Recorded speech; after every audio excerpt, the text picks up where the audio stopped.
Tapi ini ngaji, ini penting ngaji. Jadi ngaji yang kemarin kan jelas ya, ketika banyak fitnah, banyak tragedi, pesan Nabi napa talzam jamaatan. Itu dalam sebuah hadis ada yang lebih ekstrim lagi. Nabi ngendikan waman sadda finnar. Siapa yang ingin bikin kelompok sendiri, merata benar sendiri, maka waman sadda finnar. Dia akan masuk neraka. Itu artinya pentingnya sebuah mayoritas. Karena mayoritas ini penting, kita akan ikut sesuai umumnya orang.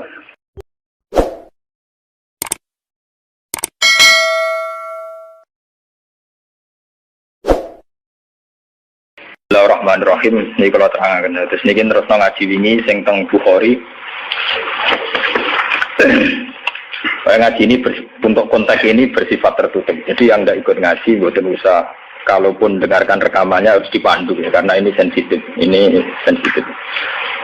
Hadis fitnah itu dimulai dari tragedi-tragedi yang akan dialami umat Islam.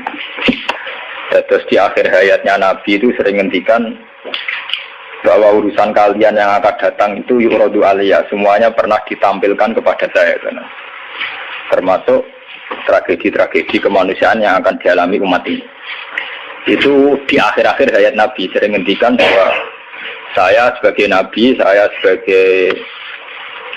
sebagai Rasul, yuradu aliyah amrukum, termasuk semua dipintaskan ke saya, ditampilkan ke saya. Jadi, sehingga Nabi melihat umat akan mengalami apa itu ya kayak melihat video, melihat TV. Termasuk tragedi KBPT Said Husain. Nah, ketika itu sudah menjadi keputusan Tuhan, keputusan Allah, Nabi itu hanya bisa memandu secara syariat. Tapi Nabi tidak bisa merubah itu sebagai takdir. Ya kalau mukadimah ini, Nabi sebagai Nabi, karena itu sudah diketahui sebagai takdir Allah itu, ya hanya melihat itu sebagai takdir. Tapi tidak bisa merubah takdir itu, hanya memandu secara syariat. Nah, panduan secara syariat itu dimulai dari misalnya sataf tariku umati salasan wasafina firqah, bahwa umatku nanti akan menjadi 73 kelompok, semuanya sesat di neraka kecuali satu. Ya, Nabi hanya punya panduan satu, itu siapa ya Rasulullah? Qol ma'ana alihil yawma wasabi, orang-orang yang berpegangan sunnah saya dan sunnah para sahabat. Nah, mohon itu banyak hadis-hadis di akhir hayatnya Nabi itu sering pesen begitu. Nah, coba tengah sini jenengan kalkulasi maling. Ini kan teng Bukhari diterangkan ketika banyak fitnah itu ngendikane Nabi ini kan dipandu talzam jama'atal muslimin, kita harus ikut mayoritas. Ini rungono tenan. Apapun kecewa sampeyan terhadap komunitas tertentu atau partai tertentu atau ormas tertentu, kita harus ikut mayoritas.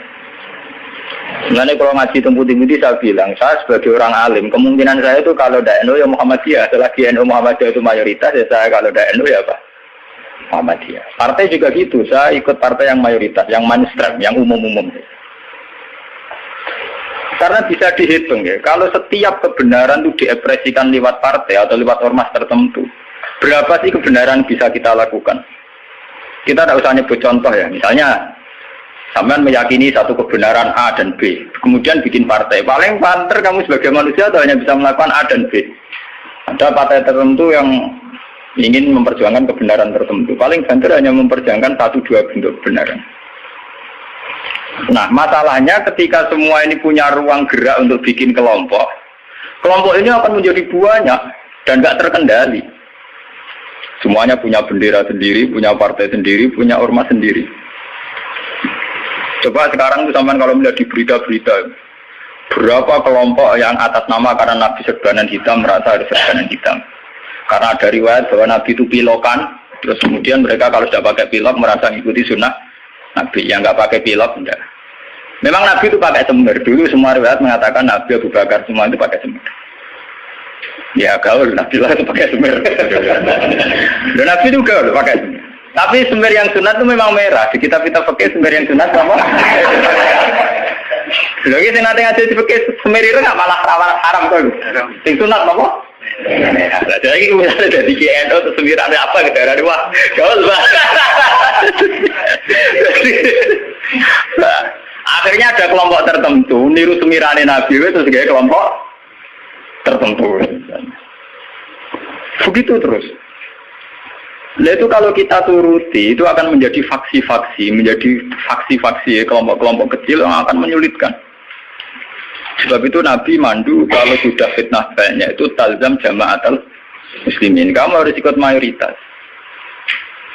Coba sekarang misalnya menyangkut Jumatan saja. Berapa masjid yang mengharamkan dipakai kelompok lain? Dan berapa masjid yang digeruduk, dirubuhkan oleh kelompok lain pula? Hanya karena satu keyakinan kebenaran kemudian diekspresikan dalam bentuk ibadah. Misalnya masjidnya A beda dengan B, B dengan apa? C. Itu kalau dituruti tidak ada selesainya. Nah itu Nabi berpesan, kalau ada kelompok Islam yang sedang solid, kok ada yang ingin memecah, itu boleh diperangi. Fadribu bisab itu boleh dilawan, bahkan harus dilawan dengan kekerasan. Kalau harus dengan kekerasan ya boleh pakai kekerasan. Lalu itu kenapa Nabi se-ekstrim itu sampai menghentikan fadribu bisab, orang itu harus dilawan dengan kekerasan. Ya tentu kalau kekerasan itu harus menjadi alternatif terakhir. Tapi yang jelas harus dilawan ya. Dalam teori modern ya harus dilawan. Tidak harus dengan pedang, harus dilawan. Kita punya sejarah dulu ya. Kayak dulu ketika mainstream Islam di Indonesia itu mengikuti pola NU atau Muhammadiyah. Dulu kita punya LDII. Punya Darul Islam yang dipimpin Kartosuwiryo. Kebetulan tetangga saya dulu orang Rembang, orang Sulang, daerah saya. Kemudian ada gerakan Aceh Merdeka. Kemudian ada Junduwo, ada kelompok-kelompok yang karena terinspirasi oleh Islam, termasuk kelompok pembunuh diri dan sebagainya. Kemudian mereka menjadi firqah hanya karena meyakini satu dua kebenaran yang ingin diperjuangkan. Tapi kelompok ini kan tidak mayoritas terus risikonya kan kurang komunikasi, kurang konsultasi, kurang silaturahim dengan kelompok lain. Nah itu repot. Sehingga kayak di Mekah ada Wahabi, di Mesir ada Ikhwanul Muslimin, di Palestina sendiri ada Hamas, ada Al-Fatah, di Syria ada Amal Syiah, ada Syiah Imamiyah. Di Indonesia sendiri semenjak era kebebasan berbagai front-front ya banyak sekali. Semuanya mengatasnamakan apa? Islam. Memang kita terima kasih dalam hal tertentu yang diperjuangkan. Kita fair, terima kasih. Tapi bahwa kemudian saat kelompok itu melawan mayoritas mainstream Islam di Indonesia kayak NU Muhammadiyah, itu mereka punya semangat itu baru berapa hari. NU Muhammadiyah merawat Islam di Indonesia itu sudah puluhan tahun. Mereka merawat Islam dengan semangat baru beberapa hari. Mungkin bapak mereka belum sholat, karena mereka kuliah, ngerti berita tentang Israel, atau ngerti berita tentang kemungkaran, kemudian menjadi ekstrim. Jadi cara bahasa kasarnya berapa hari mereka mengenal Islam. Sudah hanya satu dua kebenaran yang diperjuangkan, mereka anti sama kebenaran sudah jalan lama, yaitu kebenaran yang ditanamkan leluhur kita. Mulai ngajari anak-anak caranya sholat, caranya baca doa iftitah, caranya tumak Nina, caranya sesuci dari najis. Nah, tapi kelompok-kelompok yang istiqomah ngajar ini kan tidak menjadi populer karena ada demo pakai bendera besar-besar. Kelompok apa? Tapi yang demo-demo pakai bendera-bendera besar, apa betul mereka ngurus Islam secara harian? Ngurus caranya orang sholat, caranya orang ngilangi najis. Kiai NU ku selera karuan orang non najis mulai mukhafafah mughalladah mutawat kita angkono do ribet ge gendera demo ya ora tempat ge gendera to Medina mulang urusan apa najis mulang kate jelimet era karuan ana mutada mutamayiza mukhayyizah takhayyirah sampai mbono sing damun akhlak to aqua be ora aqua iku entek iki menapa entek. Nah itu dulu fenomena kelompok itu kata Nabi secara syariat itu dipandu. Kamu harus ikut mayoritas kata Nabi. Ketika banyak fitnah kamu harus ikut mayoritas. Mohon saat ini kita hitung. Ini ngaji tenan gitu. Tapi ini terbuka ya artinya ngaji. Zaman hitung mawon. Kalau partai-partai atau ormas banyak itu kita turuti atas nama ideologi tertentu atau atas nama visi tertentu. Oke lah atas nama visi tertentu orang sah bikin partai bikin ormas. Tapi mereka secara realistis karena minoritas, itu apa sih yang bisa diperbuat dari kelompok minoritas? Sudah gitu, secara teori modern kalau dia ada jabat namanya oposisi. Sudah oposisi kasih duit cilik. Paham ya? Oposisi kasih duit napa? Cilik. ngurusi vaksinnya dewe kebingungan, urung ngadepi sebuah negara. Itu mendingan umat Islam itu ikut mayoritas, yaitu bagian dari negara. Sehingga peralatan negara dengan sendirinya juga peralatan Islam. Sama saya hitung ya.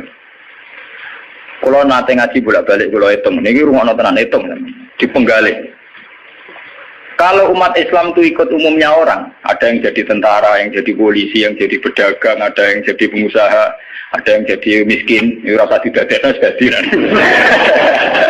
Kalau itu tidak usah proses penjadian, sudah jadi sendiri. Lama. Karena itu mengakui Islam yang hanya bunyal Islam ala khamsin. Ini rumah tenan ini ngaji. Saya bertaruh betul. Saya bertanggung jawab di depan Allah.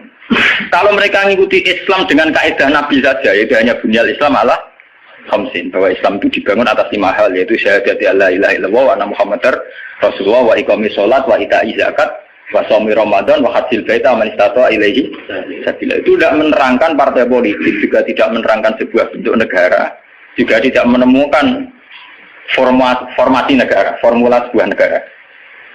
Itu enak. Artinya enak itu misalnya kalau misalnya kayak Rukin Madun mau dibunuh orang Israel karena bagian dari bangsa Indonesia, negara wajib melindungi atas nama dia bagian bangsa Indonesia. Karena dia ngakui konstitusi negara, dia warga yang baik. Maka ketika Rukin Madun mau diculik Israel, itu negara harus melindungi dengan peralatan negara. Itu beda dengan kalau Rukin Madun nggih faksi tertentu anti negara, negara balane Amerika. Dia ini nggih faksi tertentu anti Israel. Nggih bambu runcing dhewe, gawe senjata rakitan, terus digo nyerang Israel. Itu kalau diserang Israel, itu negara harus tanggung jawab. Toh kamu tetap kalah karena minoritas. Kulo wingi pas ngaji teng Demak, teng kanca-kanca sing derek kulo ngomong. Kita secara ideologi bersimpati ya sama kelompok-kelompok yang melawan kebatilan. Tapi kalau kelompok itu kecil dan beda dengan negara, itu resikonya negara harus tanggung jawab. Ya kan kita cerita ilmiahnya saja. Ini bukan menyalahkan siapa-siapa. Kita cerita ilmiahnya saja.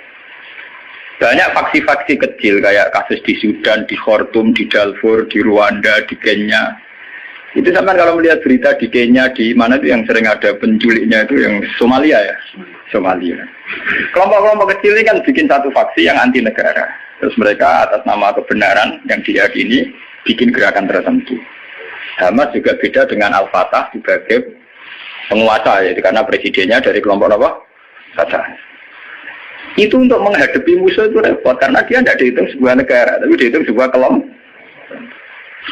Tapi kalau para kiai itu ikut bagian dari negara, itu yang harus melindungi negara. Sehingga dengan sendirinya, kalau kita bagian dari negara kayak Rukin Madun ya ikut punya Kodam Brawijaya, ikut punya Kodam Diponegoro, ikut punya Pangdam Jaya. Karena negara harus melindungi rakyatnya dan itu rakyat yang sah karena tidak rakyat yang mau bikin kelompok yang anti negara. Jadi hitung-hitungan strategis. Sebab itu sejarah Wali Songo itu tidak ada yang tidak ngakui sistem negara. Dulu ketika Sunan Ampel itu dapat Ampel Denta itu bagian dari Majapahit.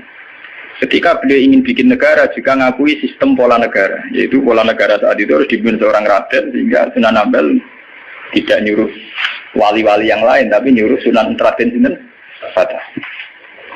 Begitu terus zaman Basim Asy'ari juga ikut Masyumi, ngakui proses bernegara secara konstitusional sehingga Basim ya ikut Masyumi saja ke kelompok bagian dari negara.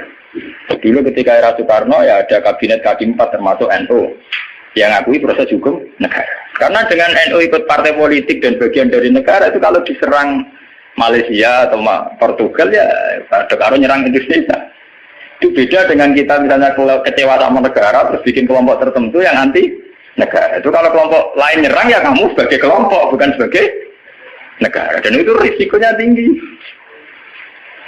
Artinya secara syariat itu Nabi benar ketika memandu talzam jamaatul muslimin. Kamu ikut kelompok mayoritas orang Islam. Tidak orang mukmin. Muslimin itu lebih preman. Muslim itu ya preman mlebu, gento ya napa?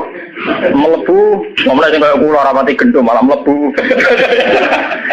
Lho nggih karena aturan Islam, kalau dalam terminologi agama, muslim itu kelasnya itu paling rendah, paling umum. Karena kelas pertama itu Islam, terus iman, terus ihsan. Makanya di Quran itu qalatil a'rabu amanna. Qul lam tu'minu walakin qulu aslamna. Di Quran qalatil a'rab amanna. Wong desa muni amanah. Sajane urung level e muni amanah, lagi aslam. Nah, padahal Nabi nyuruh talzam jama'atul muslim. Wis pokoke kalau umume wong Islam. Mana kula pun bolak-balik cerita. Saya ini termasuk ulama yang mboten nate salat tahiyat masjid diwarang. Mergo umume wong ra salat yo melu ra salat. Saking kula lho guys, tapi iso tiru lho. Karena saya begitu berangkat dari muatan ilmu saya gitu loh. Jadi orang krono kaslan tak hitung secara strategi menapa. Nah, toko-toko kula tak ngene kula seneng. Wah, cocok ngene Gus Ba, umume wong. Nah, kula anggere iso biasa, marung nang pasar nggih biasa, santai mawon. Nanti bakulnya nggih bangga. Kesuwen sering jarang mriki. Aku lho ora urusan ana cerita ulama marung muruah ora buan. Bapak yang umume wong Islam marung ya napa? Termasuk umume de kasus sithik-sithik duwe. Akhir gak nemen-nemen. Misale nyenengi tangga selingkuh ngerti gak nemen-nemen, pokoke sing umum-umum mah. Niki penting ya. Kenapa saya mengatakan ini penting? Jika kamu ngitung umat Islam yang soleh saja, maka mayoritas Islam di Indonesia itu hanya 2%. Paling sing soleh orang Islam hanya 2%. Jika kamu ngitung yang agak soleh, maka paling jumlahnya 10%.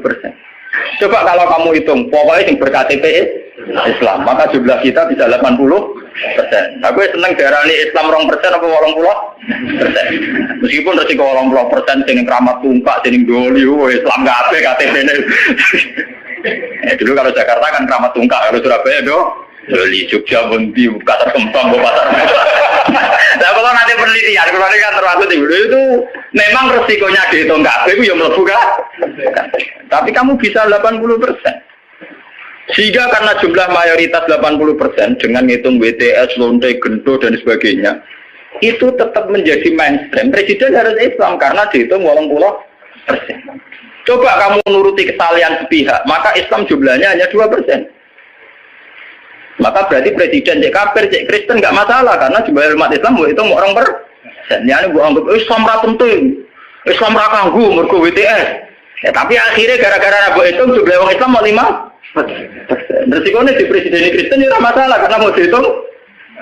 Coba kalau kamu tetap hitung semua, itu tetap 80%. Akhirnya kita tegak sebagai mayoritas. Memang kamu madun Islam mayoritas sudah ditopang Islam BTS maling dan sebagainya. Bedanya kiai lah. Kita berdiri tegak sebagai mayoritas itu ditopang Islam sing dualan sing gundul-gundul. Dari apa kita tegak sendiri?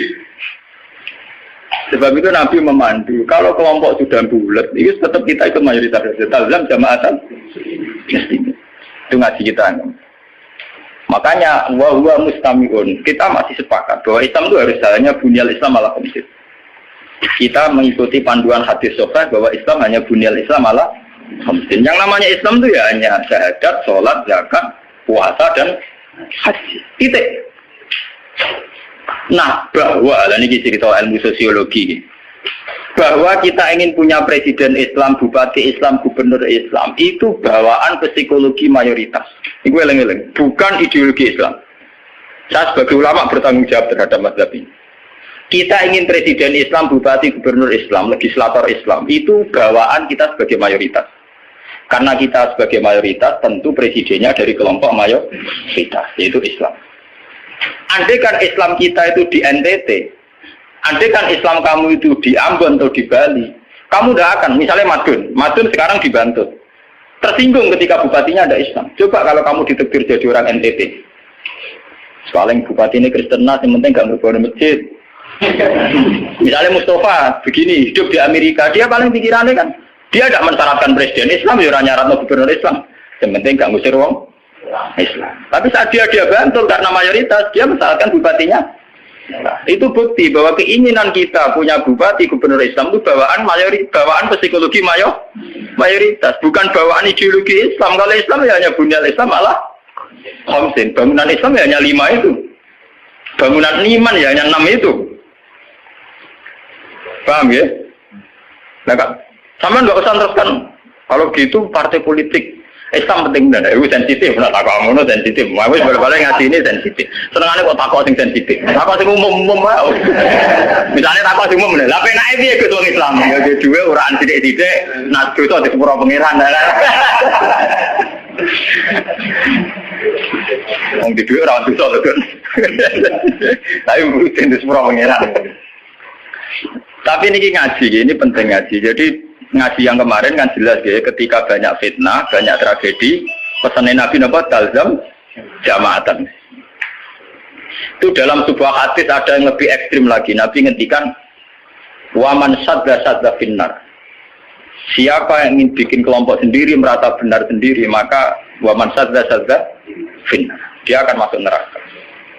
Itu artinya pentingnya sebuah mayoritas. Karena mayoritas ini penting, kita akan ikut sesuai umumnya orang. Karena warahmati wasiat kullasa. Kalau kita ngaji secara tasawuf, ya warahmati wasiat kullasa. Kalau sering ngaji tentang santri-santri, kalau ada yang ngaji, kalau nganti nangis, kalau ceritani. Kalau niku ulama, kalau sering numpak mobil pribadi, sering ngebis, ketemu preman, sering ngelong dewi, tidak ceritani. Kita ini sebagai mukmin kan meyakini warahmati wasiat kullasa. Rahmatnya Allah itu ada di mana-mana dan lewat siapa saja. Kalau kita misalnya jadi kiai, wah sementing ngurusi santri, sekali mau dewean kecelakaan. Wong sini dalan-dalan rata-rata wong fase. Sing sering memberi pertolongan dini, nak nong kecelakaan ning dalan-dalan, ya wong ning dalan-dalan. Kurang arah Pak Kiai, kurang arah wong pati soleh tenanan. Tapi ternyata Allah membuat orang di jalan-jalan hikmahnya banyak. Mereka adalah orang-orang yang sering melakukan pertolongan dini saat ada kecelakaan. Mereka adalah orang-orang gara-gara di dalan-dalan nang kesasar takok alamat ditakoni. Kowe tahu di ganjaran zona alamat wong kesasar. Kok kita ora tahu ning dalan? Tapi ternyata rahmati Allah dilipat nang ning dalan-dalan, kita lunga ning ndi ora alamate takok orang yang di jalan. Kita harus iman karo rahmati wasiat kula. Rahmatnya Allah di mana? Nanti kalau ulama lagi biasa tentang terminal, ketemu macam-macam biasa. Cara pulau lagi biasa, tak mau coba rahmati wasiat nopo. Kalau biasa lah ini. Ya artinya ya kita harus iman. Dan saat kita meyakini mayoritas bahwa rahmatnya Allah Taala itu mayoritas, Islam juga mayoritas. Kita merasa saat di pondok ya kumpul orang Islam, saat di terminal kumpul orang Islam, yang jalan kumpul orang Islam. Coba kalau kamu pakai eksklusif. Terminal gitu cabut itu fasek kabeh. Baru ngono butuh ngisi gitu wis wong fasek wong bayar. Kok dalili, ngomong kok bayar fasek. Nah, gue malah iso ngisi kan. Fasek ke Allah, penting nyediakno WC kena bengi. Di Bang Soleh rabi fasilitas. Fasek ke Allah. Jadi contoh-contoh betapa eksklusisme, satu perasaan eksklusif itu menyesatkan. Allah sendiri terbuka rahmati wasiat kulas. Lah kulase ini lebih dekat mayoritas apa minoritas? Lebih dekat teori apa? Mayoritas. Nah, makanya saat ini kita ngaji ini ya, bahwa panduan Nabi untuk mengikuti mayoritas itu secara syariat memang sudah benar, dan setelah teori rasional teknis juga sudah benar. Cuma kan saya harus menyampaikan ini lewat ngaji bahwa ini bukan akal-akalannya Gus Bah, memang ada di kitab yang diyakini sahih, yaitu kini kitab Muslim. Muslim itu dua kitab, yang satu paket dengan Bukhari nopo Muslim. Dua kitab yang diyakini sahih setelah kitab buah. Ya, dalam keyakinan mayoritas orang Islam setelah kitab buah adalah kitab Bukhari nopo Muslim. Dan lewat kitab sahih ini sampean tahu bahwa panduan mengikuti mayoritas adalah panduannya Nabi. Paham ya? Panduannya sinten? Nabi. Mulai iki ngalim-ngalim Jawa orang berjubahan, umumnya wong nganggo helm. Ini biasa umum wong. Karena mereka tahu betul pentingnya mayoritas, pentingnya tradisi mayoritas. Mereka jarang orang-orang alim mau memaksakan jubahan, maksudnya paling kadang-kadang pas Jumatan bin macam, tapi ini kemauan ya wong tertentu jubaran gitu, wong alim. Nah rapati ngalim kakak, tapi jubaran mau dapat terus. Wong alim-alim kali beru mesti biasa-biasa lah. Panas. Oh, terkuya deh tenang. Sing umum-umum mawon. Mohon terus akan niki lah. Ketika kebenaran itu ternyata tidak sesuai dengan perilaku pejabat atau perilaku sebuah pemerintahan itu kayak apa? Nah ini terus Babu wujubil ingkar alal umara fima yukhalifu syarka wa tarki qitalihim ma sallallahu wa nahwi dzalik. Ini panduan bagaimana ketika kebenaran itu benturan dengan pejabat-pejabat yang korup, yang salah, dengan hukum-hukum pemerintahan yang salah itu gimana? Ini langsung kalau baca hadisnya. Bahwa saat demikian kita wajib ingkar tapi tidak harus perang. Ini kalau baca. Haddatsana Haddad bin Khalid, haddatsana Hammam bin Yahya, haddatsana Qatadah anil Hasan, Ad-Dubbah bin Mihsan, an Ummi Salamah, anna Rasulullah sallallahu alaihi wasallam. Saat aku nu umaro fata'rifuna wa tunkirun. Faman arafa bari'a wa man angkara salima. Walakin man radiya wa taba'a. Qalu afala nuqatiluhum qala la ma sallallahu. Ini panduan saat kita sebagai orang soleh ngadepi pejabat-pejabat yang nakal. Saat aku nu bakal ono sapa umaro, pira-pira pemimpin, pira-pira amir, pira-pira pemimpin.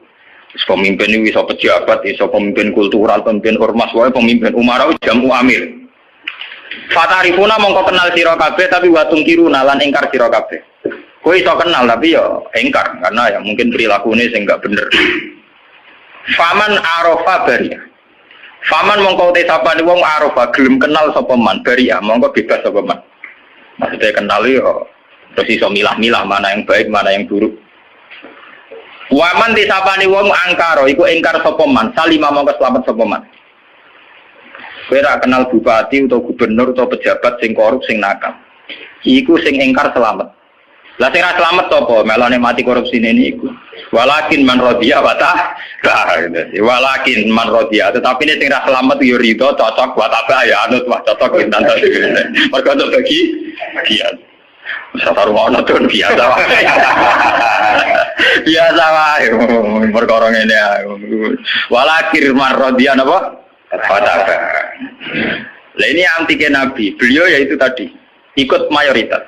Nabi ditanya, "Qalu ketika kita melihat pejabat yang mungkar, yang enggak bener, afala nuqatiluhum? Ana ta ora merangi kita hum ing Umar? Napa boten diperangi nawon ya Rasulullah? Kudeta mawon." Wala dawuh sapa Nabi, "La ojo." La ojo. Masallah selagi mereka isih salat. Ini menunjukkan gitu bahwa ini loh, ini hadis sahih bahwa ajaran Nabi untuk melihat kemungkaran itu tidak ada yang ajarannya itu disuruh revolusi pakai kudeta tidak. Apalah nuqatiluhum jawab Nabi napa? Lah jangan. Apa tidak kita perangi ya Rasulullah? Jawab Nabi napa? Jangan. Tapi anti Nabi itu hanya punya syarat satu, lama sholat selagi pejabat-pejabat itu masih sholat. Ini ngaji kelas tinggi, amun salah paham. Kenapa Nabi hanya minta syarat satu sholat?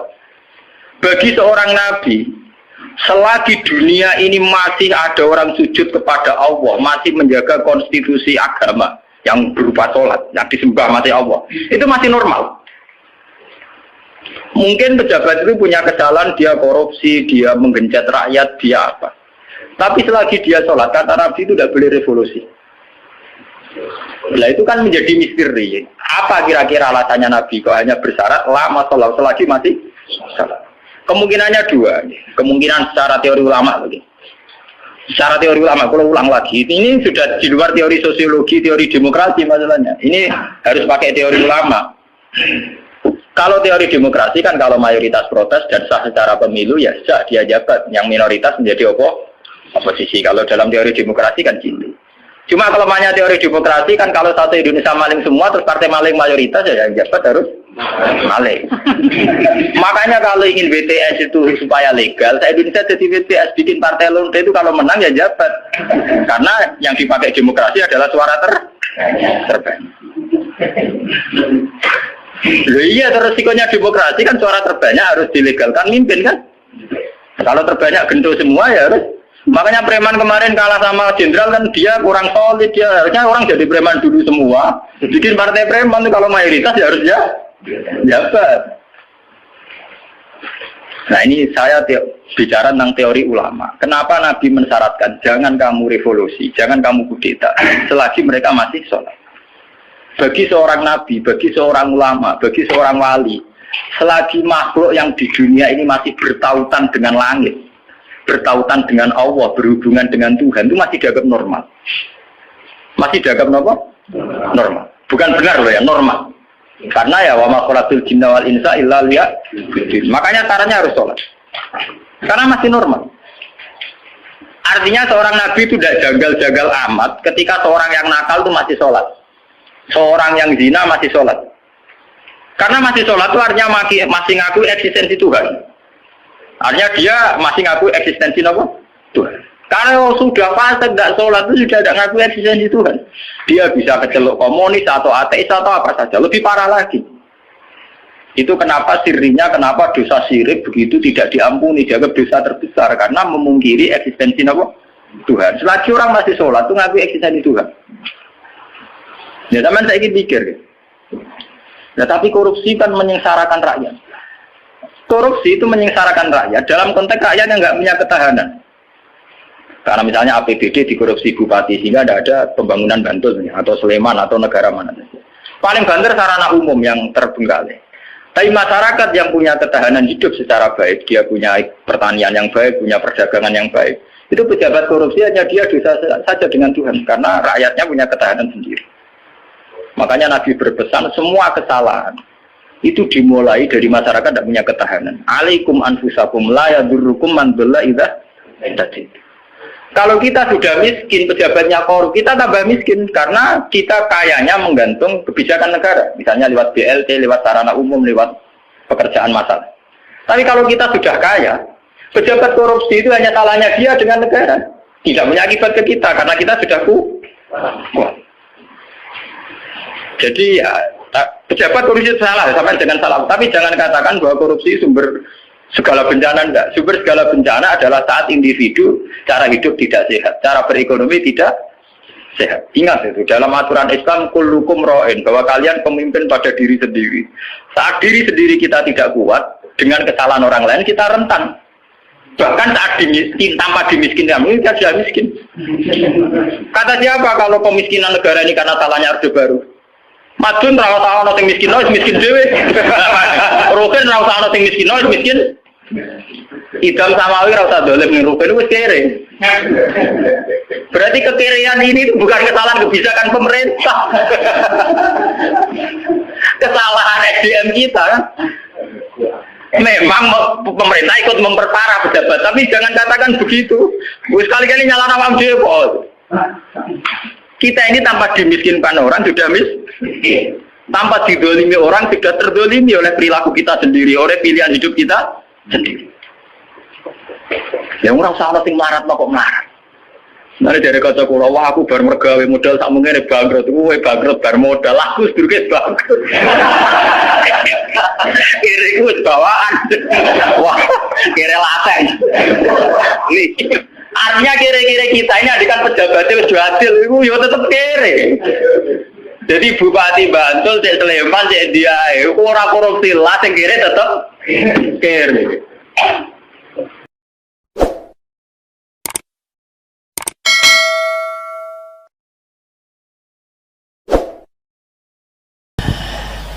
Terus kalau niat hormat Mbah Hisham, kalau cerita sekedik Bapak kawula Ki Haji Nur Salim niku kanca akrabe Mbah Sa'roni nggih kanca akrabe Mbah Hisham. Riyen Bapak hatam teng Ki Zubaidi niku buyut kula. Badhe hatam teng Ki Zubaidi terus teng Mbah Dolah. Sing sering darekno Mbah Dolah teng Kudus niku bapak kula. Kepanggih Ki Sa'roni, Ki Hisham dan lintu-lintunipun. Kula piyambak mulai alit teng sarang badhe tamat aliyah tiap ruah poso teng mriki. Wonten 3 tahun tapi nampung pendak Sakban kalian apa? Ramadan. Terus kula ngaos riyen kula pun khatam terus setor kalian Mbah Nur Muttaqin. Kula teng mbah kula terus pondok Damaran niku nggih buyut kula. Dadi buyut kula kandung namine Sofia. Gada ibu Hafsah binti Maksum bin Soleh bin Asnawi Sepuh. Terus kula niku asli tiang Damaran. Mulane ngadepi Gus Sapang nggih pede mawon. Nggih pede sak pede-pedene. Ya bae ngadepi kula nggih pede karena penunggu Kudus niki kula. Tapi niki ngaos ngantos jam 3 nggih siap nggih. Nah, sing perlu dingertosi para putu Mbah Hisham niku kula tahu banyak lah, mboten sak maca biografi nggih ngertos. Kula pertama kenal beliau tentu karena beliau yang ditulis di Mushaf Menara Kudus Ini ku wonten astapa asmanipun Mbak Arwani, Mbah Sa'roni kalian sinten? Mbah Isam. Delalah kula teng Jogja niku ngontrak niku teng dalem teng ketangga. Dados banyak keluarga Mbah Isam sing kenal kula. Tapi yang lebih dari itu, para putu harus ingat Mbah Isam nate ngaos teng Termas, nate ngaos teng Mbah Hasyim Asy'ari. Dados nggih saged ngaji kitab. Tidak sampai hafal Quran tok ora iso ngaji kitab, iki raji kriminal. Nak pancen putune napa? Mbah Isam. Pemenah ya ora hafal Quran ora iso ngaji kitab. Wis tambah kriminal, tapi mboten melanggar pidana terus niku. Tapi niki penting kula aturno. Kula banyak baca tafsir. Saya ulang lagi, kula banyak baca tafsir. Di antara aturan ilmu itu cucu itu penjaga kakek, penjaga leluhurnya, bukan dibalik keramat nunut, keramat gandul. Karena mbah-mbah kita ini pasti meninggal, dan yang menstatuskan mbah kita itu ya kita. Jadi jangan sampai cucunya Mbah Isam sampai iso kitab terus nyejarono Mbah Isam mau apal Quran tok, sehingga lupa mensejarahkan beliau pernah ngaji di Mbah Dimyati Termas, pernah ngaji di Mbah Hasyim Asy'ari. Terus munamuni sementing Quran ra iso ngaji kitab lah, lha iku sanad kondi wong mbahmu yo ngaji kitab sak mono suwene. Maksudnya itu nak goblok kok jajak-jajak ngoten gampangane ngoten kok angel temen redaksine ini iki. Maksudnya itu sampe nak kapok ya rasa ngundang kula diundang ya rapati seneng. Karena sesuai aturan Quran itu disebut dzurriyatam ba'duha min ba'd. Allah Ta'ala tidak cerita orang baik kecuali kebaikan itu diisnatkan ke bapaknya, ke mbahnya. Saya beri sekian contoh. Ngaji ini jam 3, setengah jam untuk Mbah Isam, setengah jam untuk maulid, setengah jam untuk kitab Sirajul Qorek, setengah jam ngamuk. Terus cari izin karena materinya banyak. Kalau nak sampean potongannya ra paham, 15 menit langsung berhenti. Jadi sampean harus pura-pura nopo paham sebatas ngantos jam 3. Sampean saya kita bedai, terutama putu-putu Mbah Isam. Nah, anak ra pantes, sudah kalah sepuh lho. Pangeran itu pangerane wong akeh ta pangerane Nabi Ibrahim? Pangerane wong akeh. Tapi supaya orang itu punya asobiyah, punya rasa memiliki. Itu semua orang kalau berdoa bilang ya Robbi, duh pangeran ingsun. Itu secara mantek jelas salah. Fa inna wa ta'ala ilahul alamin. Allah itu Tuhannya orang banyak, dan hanya Tuhan kamu. Tapi supaya kamu merasa memiliki, bilang ya Rabbi, duh pangeran ingsun. Lha iku cara malaikat itu tersinggung. Enak pangeranmu, pangeranmu ngakeh ngawur. Tapi malaikat alhamdulillah tidak berpikir seperti itu. Nah, agama juga sama. Hadzal dinullah. Tapi Nabi Yusuf nang istilahno agama iku wattaba'tu millata abai Ibrahim wa Ishaq wa Yaqub. Saya ngikuti tradisi bapak-bapak kami dalam beragama. Padahal kaifiyatud din, kaifiyatul amal bihadzal din niku pun masturah, pun mudawwana. Tapi diistilahkan bapakku. Aku anut Islam kaya islami bapakku, mbah-mbahku yaitu Ibrahim, Ishaq, Yaqub. Apa itu prinsip dasar Islam yang nggak bisa dinego? Maka analana an nusyrika billahi min syai'. Begitu juga ketika Nabi Yakub mau kapundhut, am kuntum syuhada idh hadar Yaqubal maut idh qala li banihi ma ta'buduna min ba'di qalu na'budu ilahaka wa ilaha abaika Ibrahim wa Ismail wa Ishaqa ilaha wahid. Sekarang pertanyaannya, yang namanya Tuhan, Tuhane wong akeh apa Tuhane Nabi Yakub tok? Tuhane tiyang kada. Tapi supaya orang punya asobiyah, saya ulang lagi, supaya orang punya apa? Asobiyah, merasa memiliki, diistilahkan Tuhannya bapak-bapak kami. Nah, kula suwun putu-putu Mbah Isam mempertahankan pondok niki, ini pondoknya Mbah Isam, ini pondoknya mbah saya. Aku nerusno Qur'ane mbahku, nerusno kitabe mbahku. Dengan seperti ini kamu merasa tamaluk.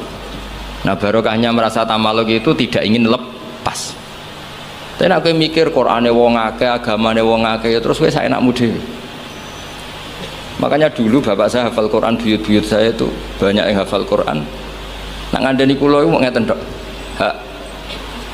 Kowe kudu hafal Quran. Nek ora hafal Quran anakmu ora hafal luwih duwe alasan bapake ora hafal. Jadi pembunuh generasi itu yang pertama. Jadi bapaknya alim, hafal Quran, anaknya ora alim, apa meneh maklaran, putu tambah nemen. Mergo dia alasan bapakku yo ora hafal. Kemudian nak bapakku yo ora hafal maklaran, tambah dia alasan meneh. Sehingga diistilahkan di Quran kebenaran pasti diisnadkan dzurriyatam ba'duha. Jadi ini peringatan sekaligus ngamuk, semua terserah oleh nafsiru piye, pokoke kalau butuh ngomong ya ngomong ngoten mawon. Sing ijek orisinil. Sehingga silsilah itu penting. Mulane cara Mbah Mun guru kula niku, aku muga ora di murid ngalim ya isin. Ya udah isin gimana? Misalnya zaman Mbah Mun diwaca Doroba Zaidun Amron. Tok murid berhubung goblok diwaca Doroba Zaidin Amrin. Lah wong putu murid maca ngono, putune maca ngono, jare sanate kok Mbah Mun, pusing gak ya? Jadi murid ini pembunuh sejati ketika pembunuh kealiman gurune sejati itu semua kan ngirane ku wacanan kok Mbah Mun. Padahal goblok-gobloke dhewe. Tapi ajak-ajak. Mulane murid itu kudu alim ben gurune di harkat dan martabat. Itu ribet. Terus sehingga kenapa nabi terbaik itu justru nabi paling akhir? Karena normali wong saiki luwih pinter timbang wong dhisik normali. Misalnya sampean wong Kudus saiki, untuk ilmune Mbak Arwani, untuk ilmune Mbah Hisam, ilmune sinten kathah lah. Terus roh ilmune Mbah Raden Asnawi, ilmune Mbah Maksum, Mbah Asnawi Sepuh, kudune luwih alim. Mbah Turaihan, mereka do ngarang kitab karek nyinaoni iso kabeh. Kudune luwih pinter. Tapi alhamdulillah kok ora. Lah ora iku imma sopan. Wonten kanca kula niku ora tau maca Wahab. Macane takrib. Tak takoki kenapa maca takrib. Sungkan bisa nyanyi Mbah Mun. Mbah Mun wis maca Wahab aku takrib wae. Jare lah kok ora alim kaya Mbah Mun, gak de sopan, wis nandingi guru gak sopan. Ya mbok nak madhape sampean ngono, ana putune Mbah Hisam, Qur'ane rapati lanyah, mergo ora kepen nandingi Mbah Hisam. Iku ya bagian dari kesopanan. Tak kei solusi, mau tak gosok tapi tak kei solusi. Dadi anggap ae nek sampean ora salim Mbah Hisam niku mimba bitawadhu, napa? Tapi niku muga-muga yang sangat muga-muga. Ketoke ora fakta, ketoke yo pokoke muga-muga ngono. Terus mangke kersane barokah kula waosaken kitab-kitab peninggalanipun Mbah Hisam. Saya kula cerita sithik tentang qiraah sab'ah. Niku mun sesi kedua nih. Qiraah sab'ah niku Asy-Syatibi fi sab'ah bimanzilatin Nawawi fil fiqhi. Terus Imam Syatibi mendokumentasi sab'ah itu bimanzilatin Nawawi fil fiqhi Syafi'i. Jadi orang tahu mazhab fikih Syafi'i semuanya lewat jalur siapa? Imam Nawawi. Padahal Imam Nawawi itu sudah abad ke-6. Tapi begitu juga orang tahu sab'ah itu semuanya barokahnya Imam siapa? Syatibi. Sehingga identik orang yang ingin belajar sab'ah pasti pernah belajar Syatibi. Sing dimaksud nazuman yang terkenal Syatibi ya. Jadi tidak bisa ndak. Meskipun sebetulnya Imam Syatibi sendiri itu ya punya indukan. Gini niku Abi Amrin Ad-Dhani. Jadi Abi Amrin Ad-Dhani ini sebenarnya yang hakikat indukan sab'ah. Punya kitab namanya At-Taisir fil Qiraatis Sab'i. Nah, di kita sebagai peneliti sab'ah itu lahir dari mana? Kalau secara talaki lahirnya sab'ah itu dari riwayat. Al-qiraatu sunnatun mutaba'ah, qiraatu sunnatun mutaba'ah. Tapi apapun itu riwayat, sab'ah itu bisa dianalisis oleh pakarnya, oleh ahlinya. Saya beri sekian contoh bahwa sab'ah itu bisa dianalisis.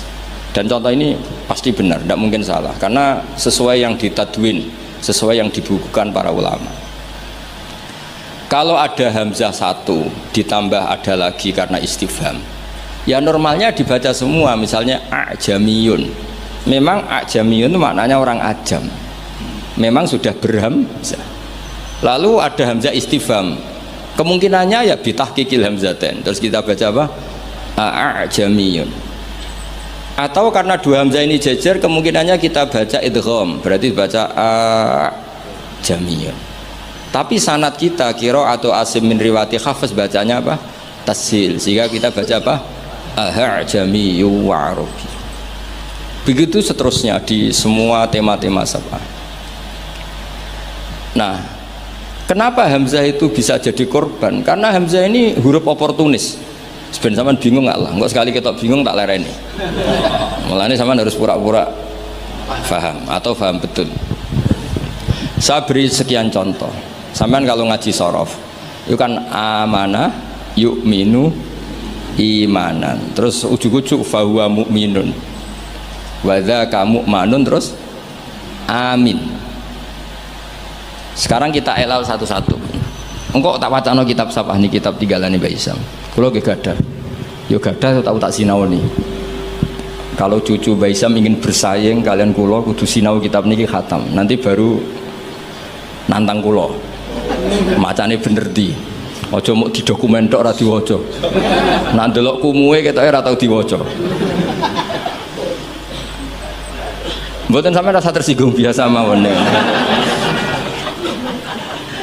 Kalau beri contoh ya, amana asluhu amana ala wazni af'ala istamaat alhamzatani. Walhasil terus fakulibat saniyatuhuma napa alifan. Jadi napa amana.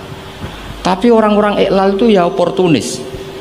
Amana diganti alif karena harokatnya fathah. Harusnya ya yu'minu diganti wawu yu'minu. Maka ada qiraah yu'minu. Mu'minun bukan mu'minun tapi mu'minun, yaitu qiraahnya Abu Ja'far Al-Qari. Lah sekarang amana yu'minu i'manan harusnya. I'manan diganti jariyah menjadi apa? Jadi ubdilat alhamzatus saniyah ya an liwuku'iha ba'dal kasrah. Tadi amana ubdilat hamzah saniyah alifan liwuku'iha ba'dal fathah. Normalnya yu'minu juga dielal. Tapi Imam Asim ini aneh. Amana di'elal, innalladzina amanu di'elal, bukan amanu. Tapi yu'minu tidak di'elal, masdar di'elal lagi, isim fa'il tidak di'elal. Qad aflahal mu'minun. Fi'il amar di'elal lagi, wailaka amin, bukan wailaka amin tapi wailaka amin ala wazni af'il. Awas tuh kena bingung langsung tak lereni mergo. Lanjut. Sehingga hamzah itu apa? Hamzah itu mala surata lahu min lafdhi. Hamzah itu satu huruf yang oportunis, tidak punya bentuk. Nah, gara-gara gak punya bentuk itu ada sekian ulama cara menduga. Apakah ketika ditulis wawu itu hamzah apa memang wawu? Ayo saiki jawab sing putu-putu Baisam. Ketika ditulis wawu itu hamzah apa wawu? Imam Asim milih partai itu wawu, sehingga beliau baca walam yakullahu kufuwan ahad. Padahal seluruh dunia tahu kalau kufuwan di sini maknanya kufan, karena dari mahmuslam kafa ayakfa'u kufan, wa maknanya walam yakullahu kufuwan ahad, dan tidak ada seorang pun yang menyamai Allah. Kafaah kufan itu mahmuslam. Kalau dibaca wawu orang ngira itu nakis. Padahal itu tidak nakis sama sekali tidak. Sehingga persaingan di sab'ah, kalau boleh dibahasakan persaingan, itu ada yang baca kufuan, ada yang baca apa? Kufan. Mulane wong kok jowo sinau sab'ah tok bar setor wis gak roh alasane. Ya tak warai sampean. Mesti tak warai mbek ngamuk. Nah, sehingga maknanya huzuan juga sama. Sing maknanya ngenyek iku hazaa yahzau hus'an harusnya. Tapi Imam Asim baca huzuan. Tapi beliau di fi'il baca pakai hamzah. Allahu yastahzi'u. Maka ada pesaingnya yang baca yastahzi. Dong ya. Karena ditulis suratil ya. Sehingga dibaca apa? Yastahzi. Nah, itu terjadi perdebatan ulama. Karena di Rasm Utsmani hanya tertulis wawu ya alif. Kalau sampean latihan khot Ja'a umru'un, setelah ro tulisannya apa? Wawu karena dhamma. Kalau ro'a itu imro'an ditulis alif. Yuk, jangan fathah, alif karena setelah fathah. Marartu bimri'in ditulis pakai ya karena ba'dal kasar. Sama-sama maknanya ya seorang umruun itu, tapi khina raf'i kutibat bil wawi wa khina nasbi bil alif wa khinal jarri atau wa khinal kasra bil ya. Yo angel tenan ngaji sapah. Nak dipikir nganti ngene. Dia nak fotokopinan setor bariku wis ya sudah selesai. Nah, sehingga harus ada yang menekuni itu. Alhamdulillah Mbah Hisham termasuk menekuni itu karena beliau diperintah Mbah Munawir untuk ngaji sama Mbah Arwani. Padahal dulu temannya, karena yang lebih dulu belajar sapah siapa? Mbah Arwani. Tapi sapah itu bisa dianalisis. Ya caranya seperti yang saya katakan tadi. Dan peristiwa tersulit dalam sapah yaitu Hamzah. Makanya tadi misalnya Al-Ana misalnya Fir'aun itu ketika mau mati kan iman. Ya kita tahu ya Fir'aun setelah mau mati terus Jibril gak terima. Kok enak nih dunia kurang ajar kok mati husnul khotimah. Jadi Jibril itu cara manusia ya rontok-rontok biye, rontok sentimen. Masyhur itu ketika Fir'aun mau ngelafatkan la ilaha illallah dijejeli. Tapi ra dijejeli tekek Gus sama. Iku Gus Sapang karena enggak ada tekek pas dijejeli napa? Turab. Fadassa fi fihi at-turab. Sambil ngendikan al-ana waqad asaita qablu. Kita tahu harusnya lafaz hanya al-ana ing dalam saiki. Yaitu hamzahnya hamzah bawaan al, terus ketambahan hamzah istifham. Mestinya ya al-ana, ono to ing dalam saiki. Mosok saiki kowe iman, waqad asaita qablu dhisik kowe kurang ajar kok enak. Wong kurang ajar kok husnul khotimah. Nah kurang ajare mau terima delok film gak masalah, iki kurang ajar nganti ngaku pangeran.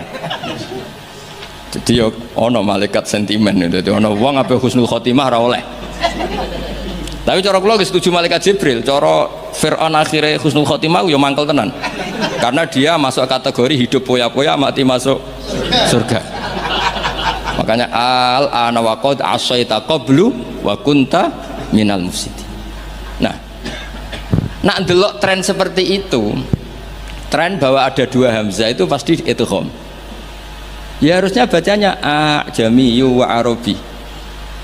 Tapi karena qiraah sunnatun mutabah, guru-guru kita baca tasil ya kita baca ajamiyu wa arabi atau tasil. Begitu seterusnya.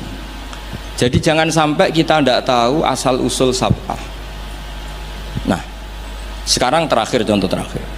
Mungkin paling 10 menit nih. Nanti mulai bingung alhamdulillah ini karena sekali bingung berhenti. Sekarang sing maknane cerita itu apa?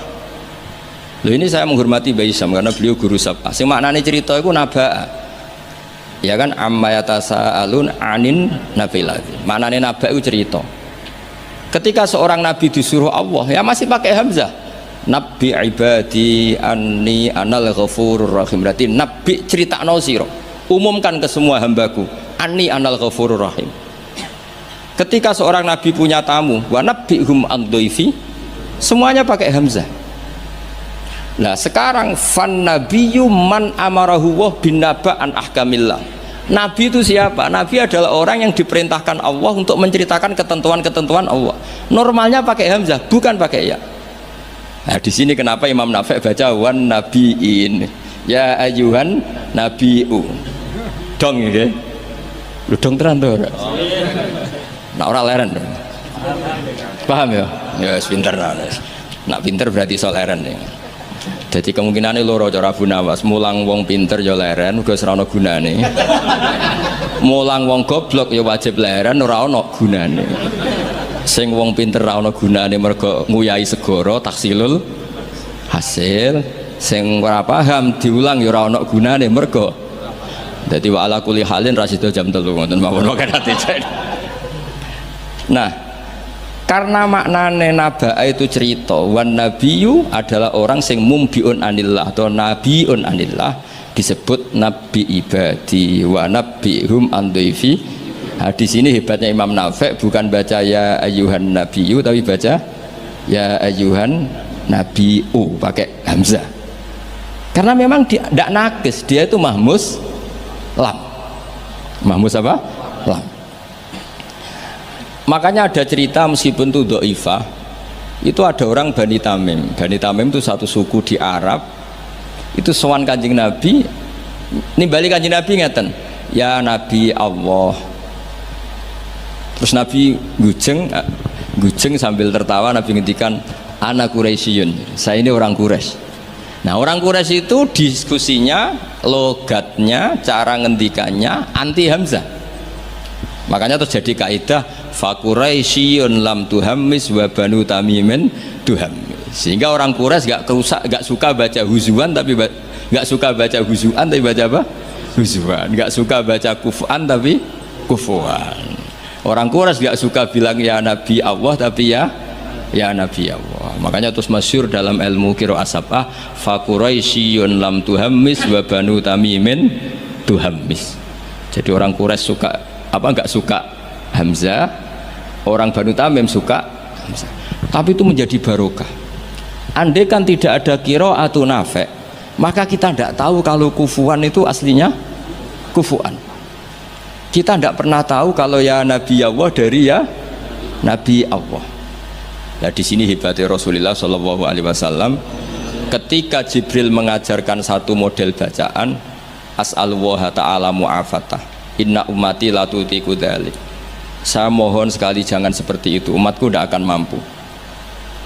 Sakanya falam azal astazidhu, saya minta pertambahan sampai menjadilah qiraah apa? Sab'ah. Karena ada beberapa daerah yang nglafat no Hamzah itu tidak bisa, apalagi Hamzah model makhraj kudus terus kangelan tenan muni a ora iso sampai gurune ustad oh iki mlebu ya angel diterangno terus. Nah sehingga Hamzah ini huruf pantangan. Nah karena Hamzah itu makhrajnya berat terus dimukhaffaf dengan cara mengganti dengan huruf sing tunasibul harokah. Ingkanat ba'dal fathah diganti alif amana. Normalnya ba'dal dhammah diganti wawu. Harusnya tidak yu'minu tapi yu'minu. Makanya ada qiraah yang yu'minu mu'minun. Nah itu logikanya ngoten. Kowe dirungokno wae paham boras pokoke. Mondong niki. Niki mun sesi terakhir mun sampean aja mawon niki. Terus mengke Sirajul Qari riyen apa Maulid riyen? Maulid terakhir mun kadang. Kalau beri ini kitabnya Mbah Hisham, kebetulan saya pernah belajar kitab ini khatam. Namanya Sirajul Qari. Ini sarah dari kitab Imam Syatibi. Siapa yang biasa nyanyi? Gus Abang. Gus nyanyi jadi sekarunya. Saya baca beberapa nazuman ketika beliau Imam Syatibi muji Quran. Di kula waca mulai bismillahirrahmanirrahim bada'tu bi bismillahi fin nazmi awwala tabaraka rahmanan rahiman wa mau ila wa sannaitu sallallahu rabbi ala ridha muhammadinil muhdi ilan nasi mursala. Terus wa itratihi summa sahabati summa man talahum ala lisani bil khairi wabala. Terus ketika beliau muji Quran ngendikane wa ba'du fahablu wa fina kitabuh fajahid bi khiblal ida mutahabbila. Terus kamu harus bangga karena kamu ditunggoni Quran. Fahablu wa fina. Artinya jadi orang Islam itu harus bangga, harus senang karena kita dipandu, diayomi oleh hablu wa fahablu wa fina. Fajahid bi. Maka kalau kamu berjuang harus dengan logikanya Quran. Di sini disarai ketika ngendikan fajahid bihi wal murad bil habail adillatul qur'ani al-laihatu wa hujajuhu al-wadihatu. Jadi yang dimaksud dengan tali Allah adalah logika yang dibangun oleh Quran. Saya sedikit cerita tentang logika yang dibangun. Misalnya begini, dulu itu ada orang Arab yang sangat cerdas. Beliau sering jadi delegasi ketika pembebasan tawanan. Orang sampai disuruh pembebasan tawanan artinya orang yang biasa ahli negosiator top. Ketika perang Badar itu kan Nabi menang sehingga orang-orang tokoh kafir banyak ditawan Nabi, disebut Asra Badrin. Yang diutus itu namanya Muhammad bin Mut'im, Jubair bin Muhammad bin Mut'im. Itu diutus, dia kafir betul. Delalah pas diutus itu kan Nabi dulu udah ada hotel zaman itu, jadi orang-orang musyrik ya rasa mbok perdebat yang nginepnya di masjid. Tapi aja terus mbok dadi hukum saya wong musyrik oleh nginep. Dulu itu ya memang kondisinya seperti itu. Itu delalah Nabi pas sholat maghrib baca surat Wat-Tur. Wat-Tur wa kitabim mastur fi raqqim mansur wal baitil ma'mur wasaqfil marfu. Itu dia tertarik dengan kalamnya Quran. Makanya kalau sampai tidak bisa tafsir itu harusnya susah sesusah-susahnya. Karena orang kafir saja faham, masa kita santri tidak faham? Loh, Sayyidina Umar itu masuk Islam gara-gara dengar apa? Quran. Menjadi muslim karena faham atau karena tidak faham? Hadal kafir aslama bi barokati sema'il Quran. Ya ora krana wong Arab iki, padune ngeles ini. Nah, setelah dibaca Wat-Tur wa kitabim mastur fi raqqim mansur wal baitil ma'mur. Dia itu orang yang sangat cerdas. Ketika Allah mulai berargumen, di antara kalimatnya kira-kira gini, kata Allah, saya ada Tuhan tidak apa-apa, yang Tuhan kamu tidak apa-apa, yang Tuhan kalian tidak apa-apa, kata Allah. Tapi jadi Tuhan itu ada prosedurnya, ada syaratnya. Jadi presiden ya harus menang pemilu, jadi bupati harus menang pil. Mbok ya kalau jadi Tuhan ya syaratnya menciptakan langit dan bumi. Oke, kamu Tuhan tidak apa-apa, kata Allah, tapi harus ada aturan mainnya. Kalau ngaku cucu Baisam ya harus salim lah kayak gitu. Ada aturannya. Ojo mau dihormati tok gratisan, harus ada aturannya gitu. Nah, untuk jadi Tuhan itu ada aturannya. Lho kalau nirakna dawuh Mbah Zubair, mun kowe anakku kudu alim, mun dawuh Gus Najih gitu, kowe anakku kudu alim. Sehingga aturan mainnya jelas. Mboten nyinggung niki aturan. Enggak apa-apa kata Allah, saya ada Tuhan, yang Tuhan kamu. Tapi penuhilah aturan jadi Tuhan. Apa itu? Ya am khuliqu min ghairi syai'in. Kalau kamu jadi Tuhan harus kamu menjadi makhluk pertama atau orang pertama. Tidak ada yang mendahului kamu. Ini jenis disebut am khuliqu min ghairi syai'in. Jadi kamu wujud tanpa ada bapak, tanpa ada ibu, tanpa di bumi. Seperti Isa ya tanpa bapak, tapi dia lahir di bumi. Isa dengan bumi dulu mana? Kok enak gak ikut ciptakan, ikut jadi Tuhan. Amhumul khaliqun, ya setidaknya Tuhan itu pencipta lah. Terus ditanya, terus diteror terus, am khalaqus samawati wal ard, apa kamu menciptakan langit dan bumi? Wah terus sampai akhirnya dia tidak kuat. Nabi ketika baca itu setelah sholat maghrib dia nangis. Ya Muhammad katanya, habis akal saya, otak saya habis, tidak bisa menandingi apa yang turun ke kamu. Saya masuk Islam. Ya itu namanya hujat. Orang itu nggak bisa bergeming. Makanya Allah kalau adu argumentasi itu begitu fasihnya. Qul ara'aytum ma tad'una min dunillah aruni madza khalaqu minal ardi am lahum syirkun fis samawati. Itu nih kita terus. Allah itu rileks saja. Qul ara'aytum ma tad'una min dunillah. Coba kenali apa yang kamu sembah selain Allah. Aruni madza khalaqu minal ardi. Bu ya kalau ngaku Tuhan itu pas aku gawe bumi urun lah, melok roan lah. Am lahum syirkun fis samawati. Paling gak aku pas gawe langit itu melok bantu lah. Urun, sirkun itu kontribusi. Aku gaya langit bumi ora urun, pas gaya langit yo menengai. Ngerti-ngerti ngaku pangeran. Gua apa-apaan jadi. Wah itu kan orang jari top tenan Muhammad sing turun niku sudah Islam saja Islam. Ya itu makanya ini ketok nak Imam Syatibi itu ahli tafsir, sehingga kalau muji Quran dan disare di Sirajul Qorek yang dimaksud hujah itu apa? Adalah adillatul Quran al-la'ikhah wa hujajuhu al-wadihah. Jadi Quran itu kalau sudah berargumentasi tidak bisa dibantah, dan Allah rileks saja. Makanya Allah ketika disaingi itu tidak terus marah, itu tidak aruni madza khalaqu minal ardi am lahum syirkun fis samawati. Kata Allah, nggak apa-apa kamu menyembah iblis, menyembah setan, nggak apa-apa, tapi buktikan kalau setan dan iblis itu pencipta langit bumi. Ternyata ndak, ma asyatuhum khalqas samawati wal ardi wala khalqan fusihim. Bu yo kalau nuhankan sesuatu tuh yo dipikir lah. Syarat sahnya jadi Tuhan itu harus pencipta, ndak didahului oleh siapapun. Ada aturannya. Jangan selonang-selonang ngaku Tuhan. Sehingga ketika Fir'aun ngaku Tuhan, itu argumennya Nabi Musa itu pernah dimentahkan oleh Fir'aun. Ketika Fir'aun tanya Musa, wa ma rabbul alamin, Nabi Musa sempat jawab Rabbus samawati wal ard, yang nuhani langit dan bumi. Fir'aun masih bisa ngeles. Soal di bumi saya kemana-mana jalan, ma'alim tulakum min ilahin ghairi, saya tidak pernah melihat Tuhan selain saya, yang dituhankan saya. Soal kemungkinan Tuhan anda di langit, fa'ukit liyaha maun alatini faj'ali sorkhalla ali at-toli'u ila ilahi Musa. Sudah, Haman saya bikinkan piramida yang tinggi supaya saya bisa melihat Tuhannya Musa. Beliau itu kan celaka kalau betul Fir'aun naik pasti tidak melihat Tuhan karena Tuhan tidak bisa dilihat. Wong kita yang mukmin yang kiai aja tidak bisa lihat apalagi Fir'aun. Wes kiai wis gus wis ana sing salam tempel ora iso delok. Kadang digoleki barokah ora iso roh apa meneh. Fir'aun. Akhirnya Nabi Musa ganti argumentasi. Dan itu argumentasinya sederhana tapi Fir'aun kalah. Rabbukum wa rabbu abaikumul awwalin. Sing mengerani buyut-buyutmu. Cara bahasa kudus ngono gampang. Akhirnya para penggawa Fir'aun mikir, nak Fir'aun pangeran berarti bapaknya radhi pangeran, bayi radhi pangeran. Kan pangerannya balita kan kira-kira. Dengan Fir'aun punya bapak, punya mbah, punya buyut, berarti Tuhan datang terlambat. Berarti mbah-mbahnya tanpa Tuhan. Ngamuk Fir'aun. Nah di sini hebatnya Quran. Makanya tersana wa qala rajulun mu'minun min ali fir'auna yaktumu imanah. Gara-gara logika itu sebagian mereka sudah iman. Karena enggak terbantahkan bahwa Fir'aun tidak Tuhan itu enggak jelas itu. Makanya banyak yang iman meskipun yaktumu iman.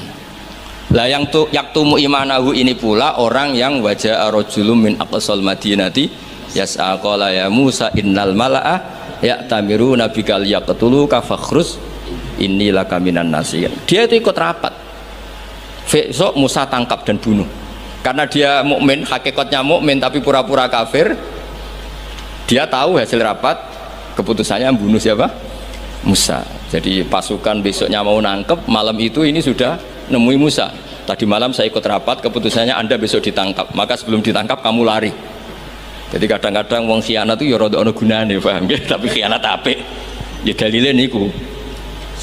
Tapi ini saya cerita betapa argumentasi Quran itu musuh saja tidak bisa bantah. Makanya kata beberapa mufassir, kenapa pertama surat turun untuk Iqra bismi rabbikal ladzi khalaq. Itu Allah sama juga mengatakan gini, bacalah Tuhan. Tuhan itu siapa? Ya Tuhan yang berstatus khalaqah. Masa Tuhan berstatus khuliqah? Ya di mana-mana Tuhan harus berstatus khalaqah, pencipta. Masa Tuhan berstatus khuliqah, diciptakan? Terus orang kafir mulai mikir berhala diciptakan, ini diciptakan. Jadi hafal Quran itu ya dielmoni lah, jangan hafal toh. Kan kita punya guru-guru yang alim. Di sini ada Qudsi, ada TBS, sarananya banyak. Dulu ketika Mbak Arwani ada Batu Rehan, selalu di Kudus itu ada orang alim, ada orang hafid.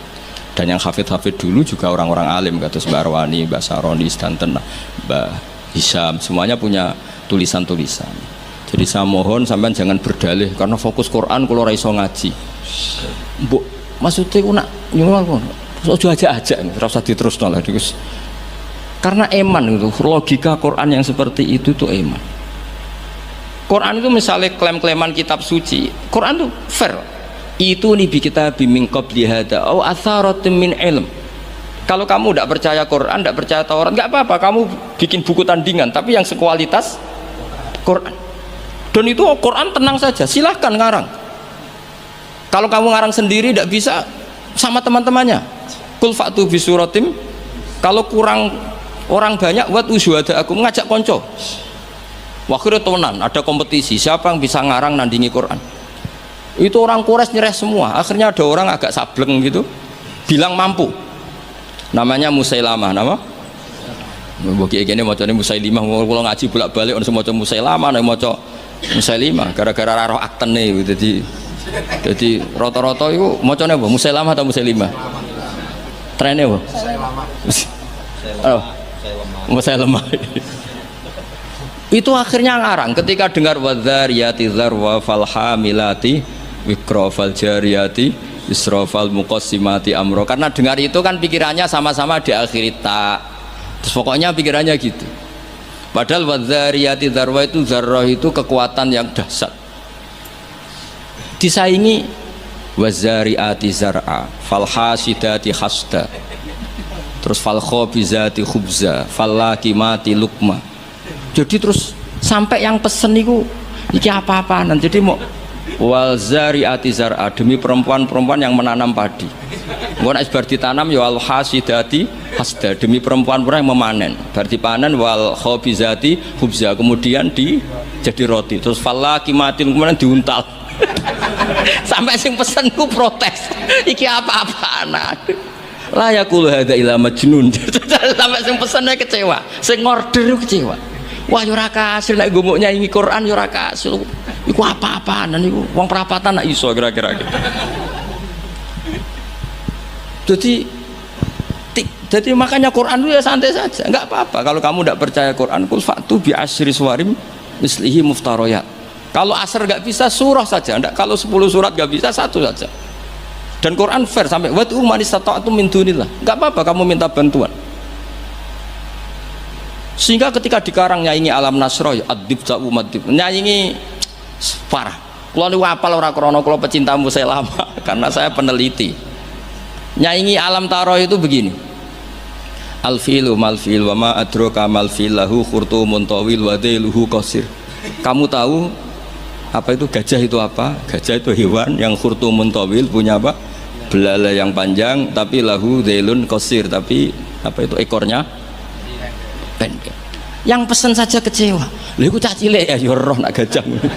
Kok ora mbok sifati pisan nak ngideki kowe matek.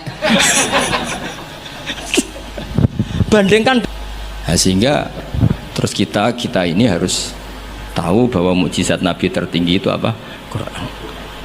Makanya Burdah itu kalau muji Quran itu luar biasa. Ayatul hakim minar rahmani muhdatsatun qadimatun sifatul musifil kitab terus sampai sak terusé. Wa hakamatun fama yukina min subain sak terusé. Di antara sifat yang diutarakan Burdah apa? Kalau berdebat itu tidak pernah kalah. Ya tadi Quran itu kalau berdebat itu tidak pernah kalah kayak tadi. Ketika Musa mensifati Tuhan dengan status Tuhan langit dan bumi, Fir'aun itu masih ngeles. Jadi ketika dikatakan yang nuhani nenek moyangmu, mafhumnya apa? Fir'aun tidak Tuhan karena punya nenek moyang. Kalau Fir'aun Tuhan berarti nenek moyangnya tanpa Tuhan. Ya, ini cerita-cerita tentang apa mukjizatnya Quran. Yang terakhir ini saya baca maulid, enggak saya baca semua nanti jadi jam 3 betul. Nah, di antara dalil maulid yang dipakai para ulama, ini kitab karangannya Sayyid Muhammad, judulnya Haulal Ikhtifal bi Maulidi Rasulillah sallallahu alaihi wasallam. Halaman 15 ya kula waca. Adillatu jawazil ikhtifali bi Maulidin Nabi sallallahu alaihi wasallam. Dalil-dalil kenapa kita boleh melakukan ikhtifal. Ikhtifal itu ya semacam pesta kecil atau faroh. Al-awwal anal ikhtifala bil maulidin nabawi syarif ta'birun anil farahi was surur bil Mustafa sallallahu alaihi wasallam. Jadi yang dikatakan maulid itu pokoknya kita senang, kita mengekspresikan senang karena lahir seorang al-Mustafa sallallahu alaihi wasallam. Terus kata Sayyid Muhammad wa qadin tafa'a bihil kafiru, orang kafir saja mendapat keuntungan dari farah bi maulidin Nabi. Ya kita tahu Abu Lahab itu kalau hari Senin dapat diskon azab karena di hari Senin itu dia pernah memerdekakan Suwaibah al-Aslamiyah saking senengnya bi maulidi Rasulillah sallallahu alaihi wasallam. Wa sayati fid dalil litasai mazidu bayanin hadhil masalah li anna aslal burhan wahid wa in ikhtalafat kaifiyatul istidlal. Saat terusnya wa qad jaa fil Bukhari annahu yukhaffafu an Abila bin kula yaumin isna. Ini jelas ya. Hadisnya di Bukhari, ngono mbok takok hadisnya sahih ta ora. Ribet ya gitu. Di Bukhari itu jelas ada riwayat bahwa Abu Lahab setiap hari Senin mendapat diskon bisa babi itkihi karena dia memerdekakan li Suwaibata jariyati lama basyarat hubi wiladatil Mustafa sallallahu alaihi wasallam. Sehingga ada syair yang terkenal ini, idza kana hadza kafiron ja'a dhammuhu bitabbat yadahu fil jahimi mukhallada ata annahu fi yaumil isnaini daiman yukhaffafu anhu lisururi bi Ahmad. Jadi Abu Lahab yang kafir saja dapat diskon karena farah bi maulidir Rasul sallallahu alaihi wasallam. Famadzannu bil abdil ladzi tula umrihi bi Ahmad masruron wa mata muwahhida. Jadi kalau Abu Lahab dia kafir karena senang lahirnya Nabi saja dapat diskon azab setiap hari apa? Senin, bagaimana dengan orang yang sangat mencintai Nabi dan mati dalam keadaan muwahhid? Tentu lebih berhak mendapat syafaat Rasulullah sallallahu alaihi wasallam. Tapi rasa ditambahi Gus Sapang, apa meneh sing nyanyekno. Spesial. Ora ono keterangan iku tapi tak tambahilah. Apa meneh sing napa? Penyanyi ini. nasite. Terus ini yang halaman 40. Ada orang-orang kelompok tertentu yang anti maulid hari Senin, alasannya apa? Yaumu wiladatihi juga yaumu wafati. Harusnya Senin itu hari duka karena Nabi juga wafat Senin. Kenapa orang-orang NU misalnya kok milih yaumul farah padahal di hari Senin itu juga berstatus yaumul huzn karena di situ Nabi wafat atau intaqala ila rafiqil ala, bahasa kerennya itu intaqala ila rafiqil ala. Wa minas syubah as-saqithah. Mun kepanggih 40 itu yang wa minas syubah as-saqithah qaulu ba'di, ini dawuh Said Muhammad. Di antara argumentasi yang sangat jatuh atau sangat murahan, sangat tidak kuat. Inna yauma wiladatihi wa nafsu yaumi wafati. Falaisal farahu bi aula minal husni atau minal hazani. Tak waca ping pindho ben ketok pinter ben ketok ngawur. Karena Quran itu kadang pakai hazanan alla yajidu mayun fikun, ada tawahi taftau tazkuru yusfa, terus fawa minal husni napa? Ini tawahi taftau tazkuru hatta takuna kharadon atau takuna tola innama asku batti wa husni. Jadi Quran pernah pakai bahasa huzn, ya pernah pakai bahasa hazanan. Dadi kowe nek ana kiye maca husnin, wah iku salah, Qurane hazanan. Kowe Quranem sing lali, ning Quran ana innama asku batti wa husni. Bocah ora jelas. Mulane tak waca ping pindho ben ra disalahno Gus Sapang. Falaisal farahu bi aula minal hazani wa minal husni. Husni atau sing jelas coba waca hizn. Wa kanal aula bil muhibbi ayatakhidha hadal yauma ma'taman wa yauma husnin. Jadi ada juga kritikat terhadap maulid, kenapa harus seneng toh di hari itu Nabi wafat, harusnya ya ada pesta kesusahan, ada acara kesusahan.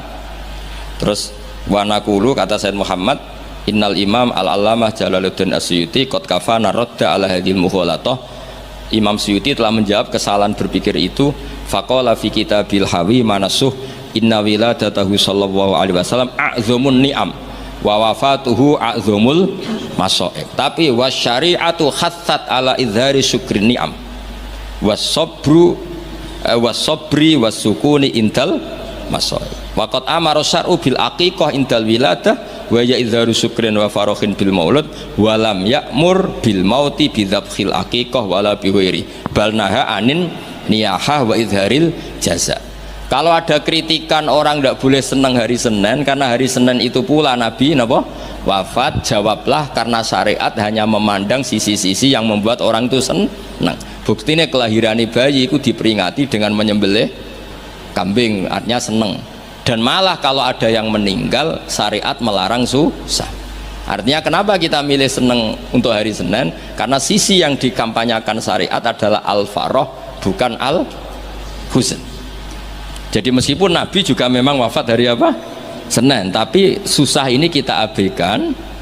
Paham ya? Yang kita tonjolkan adalah seneng biwiladatihi sallallahu alaihi wasallam.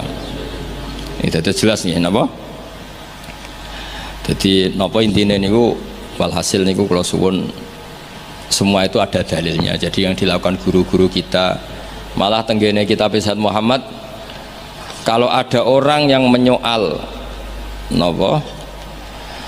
menyoal maulid, ini yang halaman 9. Pancen kula waca mboten urut nih, pancen sengaja, pancen konstruksinya seperti itu. Maulid itu kan orang seneng lahirnya Kanjeng Nabi Muhammad sallallahu alaihi wasallam. Kula bolak-balik ngaji ku sering cerita, anakmu iku sing ora jelas masa depane wae pas lahir kowe seneng. Padahal iso wae gedene mboten jelas. Itu aja orang ndak ada yang tanya, "Kenapa kamu seneng anakmu lahir?" Padahal masa depannya ora mesti. Kadang gobloknya niru bapake, kadang belinge ya niru, kan ora jelas. Wong kowe dhewe ya ngerti nek ora apa. Iku wae anak lahir semua. Padahal sireng kriting pesek. Lahir wis nangis buantere ra karuan. Iku wae seneng dan tidak ada orang yang protes terhadap kesenangan itu. Apa meneh lahir Rasulullah sallallahu alaihi wasallam wis nggo anteng, resik, sujud. Wah kok spesial. Lah ana ana wong nyoal farah bi maulidin nabi, apa mereka bisa menjawab dengan pertanyaan lima tafrahu nabi Mosok kowe iso seneng mbek Kanjeng Nabi? Kan yo lucu, wong Islam kok mempertanyakan piye hukume seneng karo Kanjeng Nabi. Li'annahu ka'annahu yaqul limadza tafrahuna bin Nabi sallallahu alaihi, orang yang menyoal farah bi maulidin Nabi bisa kamu tanyakan, dan sama juga dia menanyakan ke kita limadza tafrahuna bin Nabi. Pertanyaan ini aneh enggak? Kowe seneng lahirnya Nabi, kemudian ada orang Islam tanya, kenapa kamu seneng dengan lahirnya? Yang lahirnya Nabi karuan gak usah ada tidaron kok ditakokno limadza. Mana Dewi Said Muhammad, fahal yasihu ayastura hadha su'alu min muslimin yasyhadu alla ilaha illallah wa anna muhammadar. Kok isane wong Islam kok takok limadza tafrahuna bi maulidin? Mbok yo diangen-angen lho dong yo. Mohon paham ya. Mohon alhamdulillah. Assalamualaikum warahmatullahi wabarakatuh. Alhamdulillahirabbil alamin. Begitu tadi telah kita simak bersama-sama ceramah pengajian dari guru kita Gus Bah atau Kiai Haji Bahaudin Nur Salim di channel Bolo Ngaji. Mari kita ngaji ya Bolo. Oke teman-teman semuanya, terima kasih yang sudah menyimak sampai ke durasi ini. Semoga kita tercerahkan dari ceramah tadi dan kita mendapatkan ilmu dari ceramah tadi, dan semoga saja menjadikan barokah untuk kehidupan kita. Semoga kedepannya kita akan lebih baik dan lebih baik lagi. Yang tadinya baik akan lebih baik lagi, dan yang tadinya kurang baik akan menjadi baik, insya Allah begitu ya. Semoga Allah Subhanahu wa Ta'ala melindungi kita dari segala mara bahaya, dan kita selalu dijaga dari perbuatan-perbuatan yang tercela, yang maksiat, selalu istiqomah dalam menjalankan ibadah-ibadah syariat-syariat agama. Dan semoga saja kita selalu terjaga untuk tetap istiqomah, tetap iman Islam sampai kapanpun begitu ya. Oke teman-teman semuanya, semoga saja kita tidak bosan-bosannya untuk mendengarkan, untuk mengaji lewat online ceramah Gus Bah atau Kiai Haji Bahaudin Nur Salim di channel-channel seperti channel ini, channel Bolo Ngaji atau channel yang lain, silahkan saja begitu ya. Terima kasih yang sudah menyimak dan mensubscribe channel ini, dan yang belum mohon bantuannya untuk menekan tombol subscribe-nya supaya kedepannya saya akan lebih bersemangat lagi untuk membuat konten-konten yang terbaru, dan sehingga kita bisa menikmati, bisa mendengarkan, bisa menyimak dan menambah ilmu, menimba ilmu lewat online di channel Bolo Ngaji yang dinasihatkan dari guru kita yaitu Gus Bah atau Kiai Haji Bahaudin Nur Salim begitu. Oke, yang belum subscribe ya, saya ulangi lagi, mohon bantuannya untuk menekan tombol subscribe-nya sehingga kedepannya saya akan lebih bersemangat lagi untuk membuat video-video yang terbaru di channel Bolo Ngaji ini begitu. Kita menyimak ceramah Gus Bah itu enak banget ya, cocok untuk kita semuanya sambil duduk, sambil apa saja, sambil minum kopi atau sedang apapun bisa, selagi masih ada waktu senggang kita sempatkan untuk mendengarkan ceramah-ceramah beliau lewat online, lewat channel-channel YouTube begitu ya. Kita bisa menyimaknya sambil apa saja, dan kita bisa terkekeh-kekeh, tertawa bahagia karena di sela-sela ceramah beliau ada potongan-potongan humor yang membuat kita tersenyum atau kita tertawa begitu ya. Oke, sekian dulu, sampai jumpa lagi, mohon maaf untuk segala kekurangannya.